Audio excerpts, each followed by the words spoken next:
16 CP 75, request of Albert G. Green to address the City Council regarding zoning ordinance and Councilman Faget's prior remarks, Invenergy proposal, and Open Meetings Act, Title 42, Chapter 46 of the Rhode Island General Laws. Mr. Green? Thank you, Mr. Council President. You have exactly 15 minutes. I will try to do this with some dispatch and get it done as quickly as possible. I will say, viewing the council from this vantage point, that it's a very professional, high-quality council from which we expect great things this year. Amen. Thank you. Mr. President, members of the council, several weeks ago when I was saying where Councilman Breen is sitting, Councilman Faget brought up some issues regarding the zoning board. He and I have exchanged a series of emails over several years, and we are not always on the same page. And frankly, when I heard him speak, I felt as if I had to respond. However, given the magnitude of the issues that are before us this evening, I probably will simply glide over this particular issue because Mr. Faget indicated I listened to his comment over and over and over again, and I transcribed it.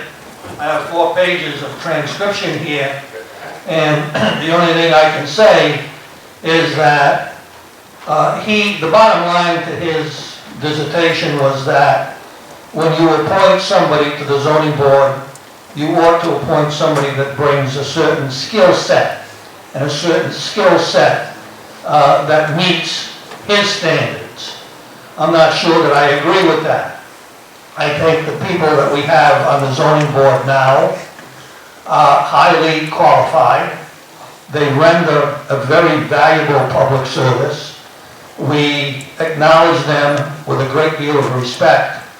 And I will simply say that to future members of the zoning board, what you want to do, in my opinion, is you want to have people who can understand the comprehensive plan and discharge their responsibility as members of the zoning board by recognizing and understanding the zoning ordinance, and understanding particularly that every single application looks to be granted permission to deviate from the zoning ordinance. And that deviation, whatever it is spelled out in the zoning ordinance, and the standards that you have to adhere to are identified both for variances and special use exceptions. And those standards must be met, and they must be articulated at the conclusion of the hearing in findings of fact. And if we do that, we will have a very, very effective zoning board. And so that is all that I will speak to with respect to that issue. The more important issue that I wanted to talk about was the issue that all of these people who just left spoke to, which is our selling water to Invenergy. Quite frankly, what I did, I went back in my files and I did a little bit of research, and I will say to all of you, and I've said this when I was in the 5 years that I was a member of the City Council, if you want to establish fiscal stability for this city, and you want to establish fiscal stability for this state, if you go to this document, and it's a very, very voluminous document, it's called the Swearer Commission. Oh, by the way, Madam Clerk, could you Did you distribute? Okay. The Swearer Commission, Mr. President, members of the board, members of the council, is, I've included in the packet the members of that commission. And this, it was put together in 1982. The president of Brown University, Howard Swearer, was the chairman. Ed McElroy, who was the president of the AFL-CIO, was a member. Lucille Michalak, who was president of Salve Regina, was a member. John Murray, Henry Sharp, John Thayer, Mike Van Lestine, and Gary Sass. A very, very impressive group of individuals. If you go to the Swearer Commission, it's really ironic, but there isn't a problem that any of our 39 cities and towns, including the state, are faced with that this doesn't answer, including the automobile tax that we're grappling with right now. However, what I found to be interesting, and I provided it to you, at the time that this report was written, it was written with 6 distressed communities. Now normally, at least in the last several years, in the last dozen years, whenever I've been here as a bystander, or if I've been there as a city councilman, we've always talked in this state of 5 distressed communities. And those 5 are Providence, Pawtucket, Central Falls, Woonsocket, and West Warwick. But here, when the Swearer Commission was written in 1982, there was a 6th. If you take a look at the sheet, I believe it's page 212 of the report that I photocopied, you will see that there are 6. And the 6th that we don't often mention is the town of Burrville. Now, in 1982, Burrville was a distressed community. In 1988, 1989, it suddenly was removed and no longer met the criteria for a distressed community. Now, what happened? I'll tell you what happened. It's called Ocean State Power.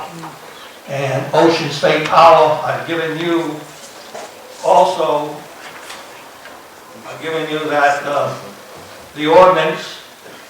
By the way, all of this, there's a letter of intent attached to the ordinance that I gave to you. And that letter of intent is dated December 3rd, 1986. So by way of some simple arithmetic, that's 30 years ago. And Ocean State Power made a commitment to go to Burrville with our water. Now, why do I mention this now?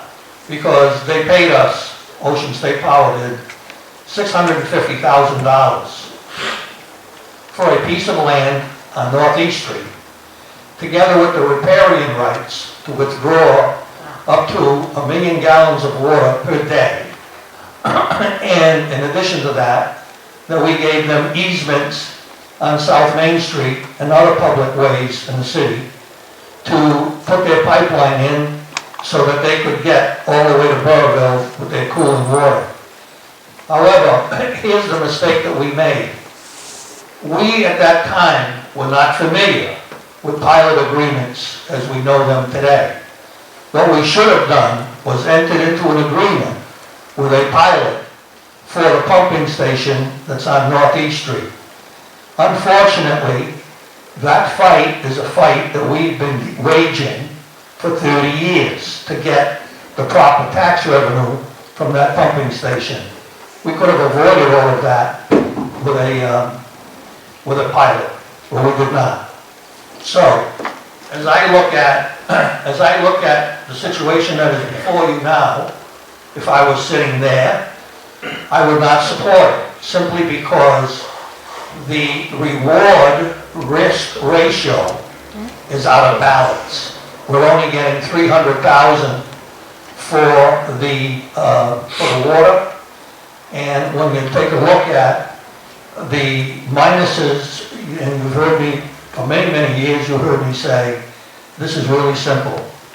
We make a ledger, you take a piece of paper, put a line right down the middle, pluses on one side, minuses on the other, the bottom line will determine the answer for us. As far as I can see, based on what Invenergy is offering, unless they come to the table with a pilot for, if you vote to give them the water for 300,000, which by the way, which I hope that you don't, but suppose that you did, and you gave them the water, I would hope that you would also into a pilot agreement for the taxes, the ad valorem taxes on the pumping station that will get that water to Burville. And simply as an aside, I just wanted to, it's unfortunate that they left, but I was here, I was sitting right there when Mr. LaRue and Mr. Maku were against the proposal for AES, Applied Energy Services, out of Virginia. They wanted to put in a coal-fired plant where the soccer field is today on Davidson Street. That was a proposal, and the reason why I mention it is because Mr. LaRue, and I've heard others say on the radio publicly, oh, well, we defeated it. They did not defeat it. They had some organized opposition to it. What defeated it was this body, right here. This body defeated it because, again, it was properly vetted, and the minuses far exceeded the pluses. So it was defeated. Their voice was heard, yes, but they did not defeat it. And just as in your letter, Council President, which, I'm sorry, it's not a letter, it's a press release dated December 13th, and this letter, you indicate the City Council has an obligation to hear and consider Invenergy's proposal, which well may result in substantial benefits to the City of Woonsocket. Just as you have an obligation to hear their proposal, this same body had an obligation 30 years ago to hear the proposal, not of Ocean State, because that was done, but to turn down AES. And with all due respect to the people that were here, and by the way, there was a gentleman from Burville who spoke about, and I have all of the respect in the world for these people from Burville, but he indicated that what I don't understand is if 85% of the people in Burville are against the power plant, and I don't doubt that. I don't doubt that at all, based on what I've heard. How is it that the Burville Town Council voted to enter into a pilot agreement with Invenergy? Can somebody, did I miss something? I can answer that. Do you want me to answer it? No, I don't think. You had a question? It has to be someone. Mr. Green, you can confer with him after. I will confer with him after. However, I think once again, the pluses here are outweighed by the minuses, and I would not sell the water simply because we're not getting enough for it, one. Number two, we may have a project of our own, whatever that project may be, 2 years from now, 3 years from now, 5 years from now, and we'll need all of the water capacity that we're going to need. And I don't want us to find ourselves where we put ourselves in a position where we make our infrastructure available to other communities, and end up with Dowling Village, and we don't have enough capacity to meet our own needs. The final thing that I wanted to talk about was in this press release, it was also mentioned here this evening, I have always been an advocate of open, transparent, honest government. And I brought with me a copy of the OMA, the Open Meetings Act. I just wanted to briefly mention the preamble to that act, if I could. Please bear with me for just a second here.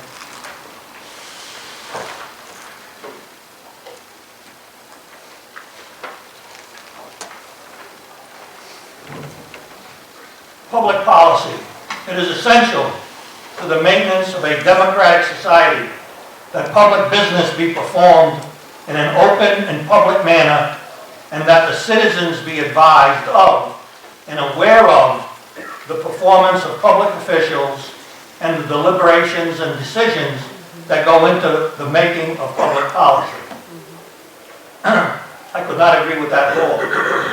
However, in this press release, Mr. President, members of the council, the council president speaks about the reason why these meetings that you've had have not been open meetings. And I just want to cite, I had that, here it is. Under 4246 5A5 of the general laws, you are entitled to go into a closed session. However, let me tell you what it says here. Any discussions or considerations related to the acquisition or lease of real property for public purposes, or of the disposition of publicly held property wherein advanced public information would be detrimental to the interests of the public. We are the public. We are entitled to know, and if I thought that anything that you're pursuing now would be jeopardized by having an open vis-a-vis a closed meeting, I wouldn't suggest that to you. However, as I said to one of your members today, the only other option to Invenergy at this point in time, I think, is a public body that is regulated by the Public Utilities Commission. What difference does it make if the opposition knows what we're discussing with Invenergy? What difference does it make? And with that, I shall leave you, and I shall thank you, and I shall wish you holiday greetings, and be well, all of you.